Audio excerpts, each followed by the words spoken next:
Chào tất cả các bạn, mình là Hà Sirius. Hôm nay mình sẽ quay lại với chủ đề Titan trong Monsterverse. Chúng ta cùng tìm hiểu 6 quái vật kỳ lạ đã xuất hiện trong phim Godzilla vs Kong. Ngoài ra mình sẽ tiết lộ thêm một số thông tin về thanh niên Camazotz đã xuất hiện trong truyện tranh Kingdom Kong nhé. 1. Wombat. Wombat là quái vật có hình dạng giống với một con rắn có cánh. Chúng là những kẻ săn mồi khổng lồ sinh sống ở Hollow Earth và có thể đe dọa đến Kong cùng với đoàn thám hiểm Monarch Apex Cybernetics ngay sau khi họ đến đó. Nozuki là tên gọi của loài vật này trong giai đoạn mới hình thành những khái niệm về chúng, và lần đầu tiên được nhìn thấy trên bao bì của một bộ mô hình Playmate lớn. Walmart đã sử dụng tên Nozuki cho mô hình này. Wombat tương tự như một con rắn hoặc một con thuần luồng khổng lồ với thân dài, gầy và lớp da màu xanh xám. Chúng sở hữu phần vây màu đỏ dọc theo hai bên thân mình, xoắn quanh cơ thể và được nối với một đôi cánh lớn. Chúng có bộ lông mày lớn có hình dạng như cánh đại bàng tương tự với Godzilla, khuôn mặt giống với một con cá sấu lớn và có lớp vảy như loài bò sát. Máu của Wombat có màu xanh lá cây.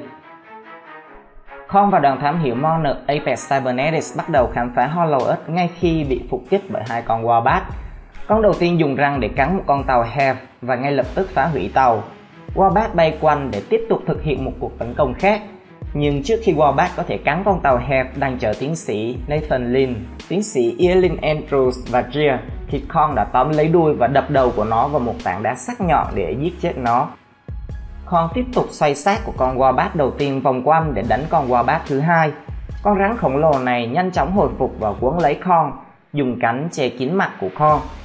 Tuyệt kỹ hôi từ trong nắp này có thể dễ dàng khiến con của chúng ta ngộp thở chết luôn chứ không thể đùa. Lin đã điều khiển để con tàu Hef của mình phóng tên lửa vào Wombat. Trong cơn đau đớn, nó đã buông lỏng Kong, và Kong đã khiến nó trả giá cho việc nó đã làm bằng cách liên tục quăng nó xuống đất và đấm túi bụi mãi đến khi Wombat chết đi. Sau khi xé toạc đầu con Wombat ra, Kong đã dành một lúc để ăn các bộ phận bên trong cơ thể của con Wombat, khiến người xem phải ghê sợ. Một tình huống ăn cháo lòng free đến từ vị trí của Kong. Theo phần mô tả về Wombat trong bộ mô hình Playmate phiên bản lớn, những sinh vật này có đôi cánh mang độc tố, nhưng đặc điểm này đã không được thể hiện rõ ràng trong phim. 2. Skullcrawler. Sinh vật này không lạ, tuy nhiên nó có kích thước to hơn đáng kể so với lần xuất hiện trước đó. Apex Cybernetics đã lai tạo nên Skullcrawler để làm vật thí nghiệm cho cỗ máy Mechagodzilla, thứ mà họ nghĩ rằng có thể đánh bại cả Godzilla. Bernie Hayes, Madison Russell và Josh Valentine là ba người đã xâm nhập căn cứ với ý định vạch trần Apex, nhưng họ đã vô tình ở trên một chuyến vận chuyển đến Hồng Kông cùng với một số quả trứng quái vật. Bên trong trụ sở của Apex, họ tìm thấy một phòng thử nghiệm. Ở nơi này, vị giám đốc điều hành Walter Simmons cho ra mắt một con Skullcrawler khổng lồ, có mã tên là số 10, là thứ mà Mecha đang chờ để test. Skullcrawler ngay lập tức để mắt đến bộ ba nhân vật, và nó đã lao vào Madison khi cô nằm sấp xuống, nhưng nó đã không thể kiếm được chút cháo nào. Mechagodzilla đã giữ lấy nó bằng cánh tay và cắt đôi con vật bằng đòn tiếng thét Proton. Dù sau đó thì cỗ máy cũng bị tắt nguồn. Trong tiểu thuyết gốc về Godzilla vs Kong, tên thật của Skullcrawler là Halakra, hay kẻ thù dai dẳng trong ngôn ngữ Iqui. 3. Hellhawk. Dịch ra là chim ưng địa ngục. Khi King Kong và đoàn thám hiểm của Monarch Apex Cybernetics đi vào một ngôi đền rộng lớn ở Hollow Earth, nơi này chính là chỗ dành riêng cho loài của Kong. Một đàn Hellhawk đang đậu trên trần nhà đã chú ý đến họ. Sau khi tìm thấy chiếc rìu của tổ tiên mình, Kong đã sử dụng vũ khí này chạm vào nguồn năng lượng trong ngôi đền để sạc nó. Godzilla lúc bấy giờ đã đến Hồng Kông và cảm nhận được điều này. Nó đã bắn tia nguyên tử của nó về phía ngôi đền với nỗ lực chọc thủng cả Hollow Earth. Hellhawk trở nên hung hãn do bị kích động bởi những chấn động mạnh, nên chúng đã lao xuống và tấn công mọi thứ trong tầm mắt. Chúng không đủ mạnh để gây tổn thương cho Kong, nhưng bắt đầu săn những nhân viên bảo vệ của Apex. Hai con Hellhawk đã chặn Nathan Lin, Eileen Andrews và Gia khi họ muốn dùng tàu Hef để trốn thoát. Một con bay đi và gắp lấy một nhân viên của Apex, trong khi con còn lại hướng sự chú ý đến ba nhân vật. Không có vũ khí, Lin chỉ có thể ném một tảng đá vào đầu nó, khiến nó tức giận. Con quái vật bay về phía anh ta và giơ móng vuốt lên. Tuy nhiên nó đã bị đánh bật trở lại khi tia nguyên tử của Godzilla xuyên thủng ngôi đền. Đám Hellhawk còn lại đã bỏ chạy. Hellhawk là những con quái vật nhanh nhẹn, tấn công bằng mỏ và móng vuốt của chúng, sở hữu khuôn mặt không được ưa nhìn cho lắm. Hellhawk được lấy cảm hứng từ Pteranodon trong bộ phim King Kong đầu tiên năm 1933. 4. Arachnoclaws. Arachnoclaws là loài quái vật có chân đốt đã xuất hiện trong phim Godzilla vs Kong, và nó cũng từng xuất hiện trong bộ phim King Kong năm 2005. Trong phim King Kong 2005, móng vuốt của Arachno giống với sự kết hợp giữa một con tôm và một con nhện. Chúng có 6 chân và một đôi càng. Chúng cũng có 2 chiếc râu trên đầu và đôi mắt thủy tinh màu nâu sẫm. Toàn thân chúng được phủ bởi chiếc giáp cứng giống như cua. Còn trong Godzilla vs Kong, móng vuốt Arachno càng giống với cua hơn, có lớp vỏ giống như những tảng đá khi nằm một nửa dưới lòng đất. Khi Kong lao qua Hollow Earth, một bước chân của nó đã đánh thức hàng chục con Arachnoclaws đang vùi mình trong lòng đất. Một con Arachnoclaws đã bị con Phytodon tóm gọn một cách nhanh chóng. Arachnoclaws có một đôi càng mạnh mẽ. 5. Phytodon. Phytodon là một loài bò sát ăn thịt khổng lồ và là một sinh vật hư cấu cũng từng xuất hiện trong bộ phim King Kong năm 2005 và phim Monsterverse năm 2021 Godzilla vs Kong. Trong bộ phim năm 2005, chúng là những con bò sát giống với cá sấu ở đảo Đầu Lâu. Còn trong phim GVK, chúng là một loài bò sát kỳ lạ đang cư ngụ tại trái đất rỗng. Nhiều fan hâm mộ đã đặt biệt danh cho quái vật này là Duck hay Tyrant Duck. Thậm chí đạo diễn Adam Wingard cũng thích cái tên này. Khi những con Arachnoclaws bỏ chạy do bị Kong đánh thức, một con Phytodon đã giành lấy thế chủ động, ngoạm chặt lấy một con cua bằng hàm của nó. 2 con khác thì tiếp tục quan sát Kong từ xa khi con vẫn đang chạy.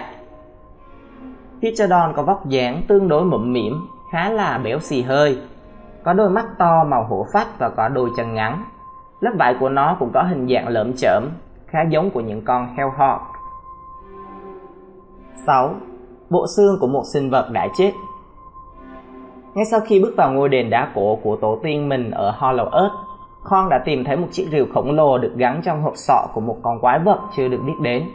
Nó rút chiếc rìu ra khỏi bộ xương rồi giơ lên cao, sau đó đấm vào ngực và gầm lên một cách đắc thắng. Bộ xương cũng cho chúng ta thấy con vật đã chết này còn to lớn hơn nhiều so với Kong và cả Godzilla. 7. Chemosaurus là Titan boss cuối đã xuất hiện trong comic Kingdom Kong. Vào năm 2019, Chemosaurus là một trong những loài Titan được đánh thức bởi tiếng kêu của thanh niên King Ghidorah, aka Ngụy Vương. Nó cùng bầy dơ nhỏ của mình đã tấn công San Diego và đụng độ với các phi công của Monarch 3 Team. Đội quân dơi này đã tiêu diệt được nhiều máy bay của kẻ thù, bao gồm cả máy bay của chỉ huy Tem Nasser, khiến họ phải rơi vào trạng thái hôn mê. Audrey Burns, một trong những phi công tham gia trận chiến và là bạn thân của chỉ huy Tem, đã dính một vết sẹo sâu sau sự kiện này. 2 năm sau, một cơn bão trên biển Thái Bình Dương do King Ghidorah tạo ra trước đó bắt đầu tiến dần đến đảo Đầu Lâu. Kể từ đó, đảo Đầu Lâu thường xuyên xảy ra động đất. Houston Brooks và Monarch đang lên kế hoạch cho một chuyến thám hiểm Hollow Earth dựa vào cơn lốc xoáy xuất hiện trên đảo. Nhưng do có những sự kiện kỳ lạ đã làm chậm tiến độ của họ, Brooks gặp rắc rối với những từ ngữ tượng hình được tìm thấy ở gần hang động dẫn đến cơn lốc xoáy đó. Nó nói về một vị vua của vực thẳm.